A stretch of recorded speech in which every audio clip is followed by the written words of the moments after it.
નાણામંત્રી અરુણ જેટલી દ્વારા જ્યારે બજેટ રજૂ કરવામાં આવનાર છે ત્યારે ઈડીઆઈ કેમ્પસમાં પણ મારી ટીમ પહોંચી હતી. ઈડીઆઈ કેમ્પસમાં જે યુવાનો છે એ શું માને છે, ખાસ કરીને તમે શેમાં અભ્યાસ કરો છો ને હવે જે બજેટ આવવાનું છે બજેટને લઈને તમારી કેવી અપેક્ષાઓ છે? હું બિઝનેસ એન્ટરપ્રિન્યોરશિપના કોર્સમાં અભ્યાસ કરું છું ઈડીઆઈમાં, અને મારું ફિલ્ડ હું જવા માંગુ છું એગ્રી અને ફૂડ પ્રોડક્ટ્સમાં. અને આવનારા બજેટથી મને એવી આશા છે કે એ લોકો સ્લેબ રેટ થોડુંક વધારી દે, જે 2,50,000 છે એનાથી વધારે હોવું જોઈએ. લોકો ઇન્કમ ટેક્સ ભરવામાં એ લોકોનું ઇન્કમ નથી હોતી. બીજામાં એવું છે કે જે ગવર્મેન્ટે જે સ્ટાર્ટઅપ ઇન્ડિયા અને ડિજિટલ ઇન્ડિયાનું કર્યું છે તો એ લોકોમાં હજુ થોડુંક રિલેક્સેશન્સ આપવું જોઈએ, જેથી એ લોકોને ટેક્સ હોલિડેઝ મળે. એ લોકોનું registration fee normal startup India સિવાય બી જે લોકો એમને બિઝનેસ ચાલુ કરવા માંગતા હોય, જે લોકો એન્ટરપ્રિન્યોર બનવા માંગતા હોય, રજિસ્ટ્રેશન ફીને એ બધું એ લોકો માટે વોઇડ કરી દેવી જોઈએ, જેથી એ લોકો એમના ઇનિશિયલ સ્ટેજ પર એ લોકોને થોડીક તકલીફ ઓછી પડે. નોટબંધી બાદ અત્યારે આ બજેટ રજૂ થવાનું છે, કેવી અપેક્ષા રાખી રહ્યા છો? મારી ફાઇનલ હમણાં તો આ છે કે જે હમણાં જે બજેટ આવવાનો છે એમાં એક ચીજ, બેકગ્રાઉન્ડમાં ટેક્સટાઇલ એન્જિનિયર છું હું, અને હું અહીંયા બિઝનેસ ઓન્ટરપ્રિનરશિપ કરી રહ્યો છું. તો બજેટના હમણાં જે મેં વાંચ્યું છે અરુણ જેટલે, તો એમાં એક ચીજ મેં નોટિસ કરી કે 2.5 રિડક્શન ટેકનિકલ ટેક્સટાઇલ ફિલ્ડમાં આપેલું છે એમ. અને આ એક સૌથી સારી ચીજ થઈ છે, કેમ કે ટેકનિકલ ટેક્સટાઇલ આપણા ઇન્ડિયામાં હજુ કોઈને ખબર નથી. લોકોને કપડાં બાબત એક જ ચીજ ખબર છે કે આપણે જે પહેરે એ કપડાં, પણ ટેકનિકલ ટેક્સટાઇલ હમણાં બહુ મોટી તરીકેથી ઉપર આવી રહી છે. તો આ લોકોને હજી અવેરનેસ આવી જોઈએ આ ફિલ્ડ માટે. અને બીજું જે આપણે સ્ટાર્ટઅપ, જે યંગ જનરેશન છે અમારા જેવા, એ સ્ટાર્ટઅપ લોકોને ટેક્સમાં થોડી ફ્રીડમ હજી આવી જોઈએ, તાકી અમે લોકો માટે હજી સારું થાય, we can develop new things, અમે લોકો નવી ચીજો લાવી શકે છે. તો બેસિકલી હમણાં મારી આશ છે કે ભાઈ અગર આ સેક્ટરમાં જે મેં બી રિડક્શન્સ કર્યા છે તો આમાં હજી થોડું અવેરનેસ ક્રિએટ કરે લોકોમાં કે ટેકનિકલ ટેક્સટાઇલને હજી આગળ વધારે, કેમ કે હમણાં ઇન્ડિયામાં જે કન્ઝમ્પશન એટલો નથી. બિલકુલ 7% માં રાહત ખાસ આપવી જેવું તમારું સ્પષ્ટ માનવું તો છે. એક પર્સપેક્ટિવ. બીજા યુવાન પ્રમાણે સાથે જોડે આપનું શું માનવું છે? મારું માનવું એ છે કે જે ટેક્સેબલ ઇન્કમ 4 લાખની હોય છે એ લોકો માટે કોઈ બી ટેક્સ રેટ ન હોવું જોઈએ.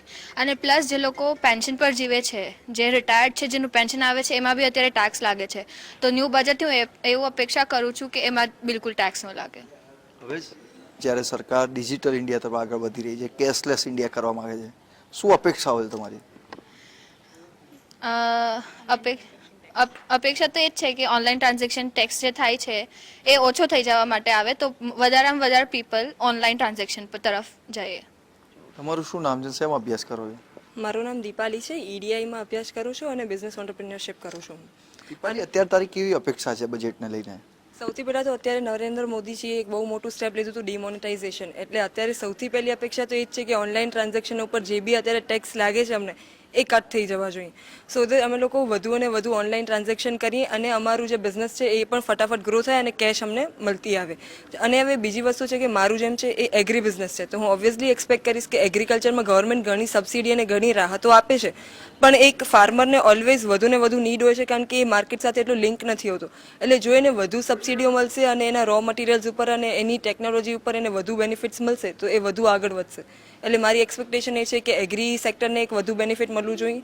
પ્લસમાં રિયલ એસ્ટેટ અત્યારે બહુ ડાઉન ચાલે છે, તો અગર જો રિયલ એસ્ટેટ ઉપર પણ જો બેનિફિટ્સ આપશે ગવર્મેન્ટ તો એ એક બહુ મોટી વસ્તુ થશે. સેમ હાઉસિંગ સોસાયટી છે, હાઉસિંગ લોન ઉપર અત્યારે બેનિફિટ્સ જે છે એનું ચાલી રહ્યું છે, કે અરુણ જેટલી વાત કરે છે કે હાઉસિંગ સોસાયટી અને હાઉસિંગ ઉપર જે આપણે ઇન્ટરેસ્ટ ભરીએ છીએ એના ઉપર અત્યારે આપણને 8.4% બેનિફિટ મળે છે. અગર જો એના કરતાં વધુ મળશે તો લોકો વધુ ને વધુ એ પણ એની ઇન્કમમાં બતાવશે અને એ પણ એ લોકો ટેક્સ ભરશે, તો એ એક સારી જગ્યા થશે કે લોકો પોતે ટેક્સ બતાવશે બી ખરા પોતાના અને વધુ ને વધુ ગવર્મેન્ટને ઇન્કમ બી મળશે. અત્યારે સરકાર સ્ટાર્ટઅપ ઇન્ડિયા માટે સપોર્ટ કરી રહી છે, તમારી કેવી અપેક્ષાઓ છે? મારી અપેક્ષા એ છે કે કોઈ પણ સ્ટાર્ટઅપ છે એ ઇનિશિયલ યરમાં અત્યારે 3 યર્સ માટે મને ટેક્સ એક્ઝમ્પશન મળે છે, પણ કોઈ પણ સ્ટાર્ટઅપ છે એ 3 યર્સમાં એટલું તો બેનિફિટ કરી જ નથી શકવાનું, એટલું તો પ્રોફિટ થવાનું જ નથી. તો ઇટ્સ બેટર કે એ લિમિટ જે છે એ વધારી દે, કે જ્યારથી પ્રોફિટ થાય એના પછીના 3 યર્સ કે પછીના 5 યર્સ, ક્યોંકિ સ્ટાર્ટિંગમાં તો બધાને લોસ જ થવાની છે. કોઈ પણ બિઝનેસ છે ફર્સ્ટ યરથી એટલું હાઈ તો પ્રોફિટ નથી જ કરી શકવાનું.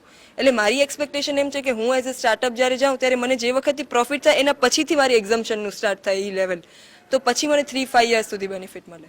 મોટાભાગના યુવાનોનો સ્પષ્ટપણે મત છે કે જ્યારે ભારત સરકાર ડિજિટલ ઇન્ડિયા તરફ આગળ વધી રહી છે ત્યારે કેશલેસ ટ્રાન્ઝેક્શનમાં રાહત આપવી જોઈએ, એટલે કે ટેક્સમાંથી મુક્તિ આપવી જોઈએ. એ જ રીતે એગ્રીકલ્ચરમાં પણ ખાસ કરીને સરકારે પ્રોત્સાહન આપવું જોઈએ.